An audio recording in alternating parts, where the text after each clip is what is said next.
Bon, Eric, pour ton tour de chant, là, parce que Ouais. tu reviens sur scène là bientôt, donc est-ce que tu peux donner comme ça à ton public un petit morceau, quoi? Bah, il y a tellement de chansons que j'aime que je sais pas laquelle je vais choisir, mais la révolution permanente de Moustaki a toujours été chère à mon cœur. C'est elle que l'on matraque, que l'on poursuit, que l'on traque. C'est elle qui se soulève, qui souffre et se met en grève. C'est elle qu'on emprisonne, qu'on trahit, qu'on abandonne, qui vous donne envie de vivre, qui donne envie de la suivre jusqu'au bout, jusqu'au bout, jusqu'au bout, jusqu'au bout. Voilà, c'était juste le refrain. Bravo Eric, ça fait du son Et chaud. bon, les couplets, ils sont géniaux, C'est hein. chaud. On l'aime, on Il faut réserver quelle salle? l'aime. Mais on verra, mais c'est vrai que pendant mes 2 mois et demi à Paris, j'ai été pris par l'envie de monter sur scène et de faire le singe, de faire le clown, de faire l'animateur perturbateur révolutionnaire. Tu as un projet de livre, je crois aussi. Ben, livre, c'est peut-être un grand mot, mais effectivement, ce sinistre valse qui a cru me faire du mal en m'enfermant dans cet hôpital psychiatrique pas rigolo, même si c'est un hôpital de luxe par rapport à d'autres de notre territoire français, eh bien, en voulant me faire du mal, il m'a fait du bien, parce qu'il m'a fait comprendre que j'étais pas fait pour Paris, que je serais mieux dans les Pyrénées à écrire un bon petit livre, pas un livre, mais un petit livre, genre pamphlet, une centaine de pages, sur l'humeur du moment, un post-COP 21, post-marche à Jean-Paris, voilà, et puis post-ZAD, quoi, et puis bien sûr braquer sur le futur, puisque l'intérêt d'un pamphlet, c'est de prévoir le futur. Cette aiguille, la goutte d'eau, est-ce que tu penses qu'on ne peut pas lancer un message à Monsieur Guillaume Pépi, le président de la SNCF, pour que tu en aies la jouissance, que tu en refasses un lieu de vie et que surtout la SNCF développe enfin le ferroutage dans la vallée d'Aspe pour éviter tous les camions? Eh ben, c'est une excellente idée, puisque ça fait 45 ans qu'on la demande, hein, cette idée, et que enfin, Monsieur Alain Rousset, là, le président de la région Aquitaine, et qui s'est agrandi à Poitou-Charentes et à Centre, la méga région, a décidé de réouvrir une partie de la voie ferrée. Donc il nous a donné raison 40 ans après. Mais pour le moment, il n'ouvre que jusqu'à Bedouce. Donc c'est encore insuffisant pour aller jusqu'à Canfranc et pratiquer ce fameux ferroutage qui ne serait opératoire que si la ligne était internationalement réouverte. Qu'est-ce que tu penses des médias qui te présentent toujours comme une espèce de type folklorique, alors qu'en fin de compte, tu viens proposer des choses et tu fais réellement de l'écologie politique? Eh ben, c'est une tactique diffamatoire classique des médias dominants. Quand quelqu'un dit la vérité, comme le disait Guy Béard, le premier qui dit la vérité sera toujours exécuté. Et ben moi, pour le problème de la vallée d'Aspe, et j'étais pas le seul, mais on était quand même peu nombreux à protester au début contre ce tunnel et cet axe routier, parce qu'en plus, il y avait une voie ferrée fermée depuis à peine 20 ans et qu'il était 10 fois moins cher de réouvrir. Eh bien, il se trouve qu'à l'époque, nous, les défenseurs de la voie ferrée, on a été matraqués, on a été emprisonnés. Et maintenant, 30 ans après, le gouvernement, au moins le pouvoir régional, décide de passer à l'action et réouvre une partie de la voie ferrée. C'est maintenant à nous, le peuple, de nous mobiliser pour exiger la réouverture jusqu'à Canfranc, jusqu'à l'Espagne, et tuer enfin ce fameux axe 7 et remporter dans la vallée d'Aspe une des plus belles victoires écologistes de, de tous les temps. Gonflé à bloc, plein d'espoir. Donc actuellement, on est interné, on n'est pas encore exécuté, mais effectivement, on est passé du cause toujours au ferme ta gueule. Effectivement, pendant 34 jours, là, le pouvoir m'a réduit à silence. Il m'a enfermé dans cet hôpital psychiatrique qui, même s'il est encore à l'échelle humaine, est quand même un hôpital psychiatrique glacial, comme ses couloirs, tout blancs, et qui te donne le désespoir de vivre, malgré tout. Parce que l'angoisse, pas, quand même pas, parce que j'ai Jésus avec moi, et avec Jésus, on n'a jamais l'angoisse. Mais au moins, le sentiment par moment de perte de temps, d'absurdité et de non-sens, qui sont quand même pas agréables, surtout lorsqu'on a la camisole chimique, pendant les premières semaines, où là, on est vraiment assommé par leur drogue. Tous tes amis t'attendent dans la vallée d'Aspe, ça je le sais, tu le sais aussi, donc espérons que très rapidement tu vas pouvoir les rejoindre. Ben, je l'espère aussi. L'idéal, ça serait pour la fête de la Chandeleur ou quelques jours après. Voilà, pour manger de belles crêpes avant le carême. Bio, hein.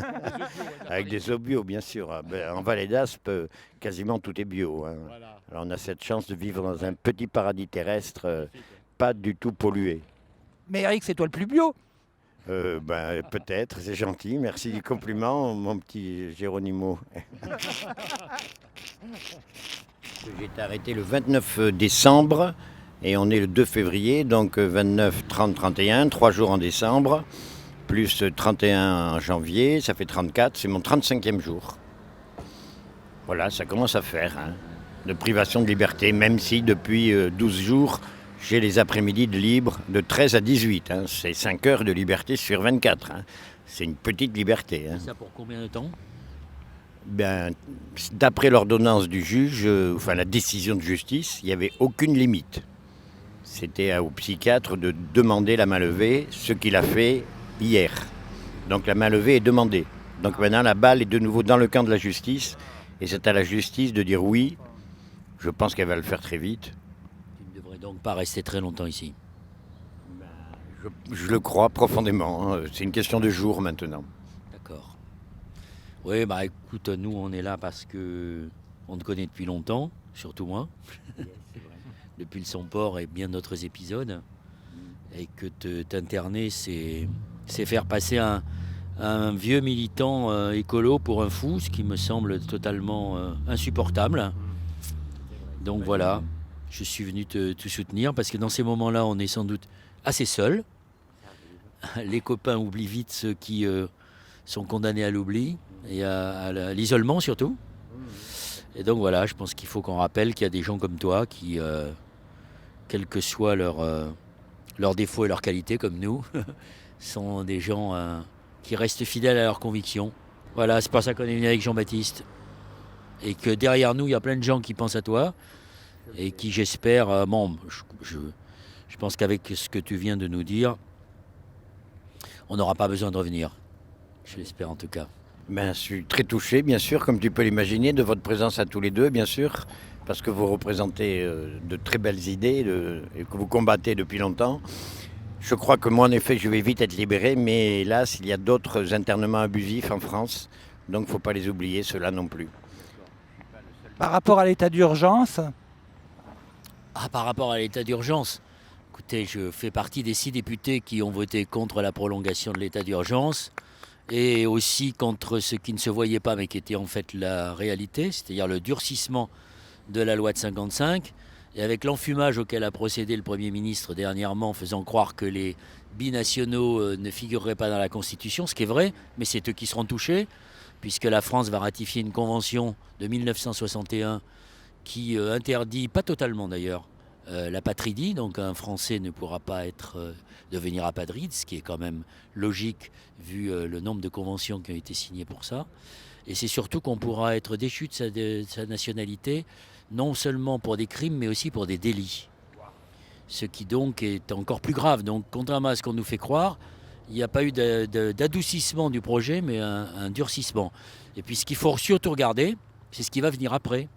C'est-à-dire la réforme du code pénal et du code de procédure pénale, qui va placer le juge judiciaire, celui qui est garant de nos libertés individuelles, en retrait derrière le procureur, la police et le préfet.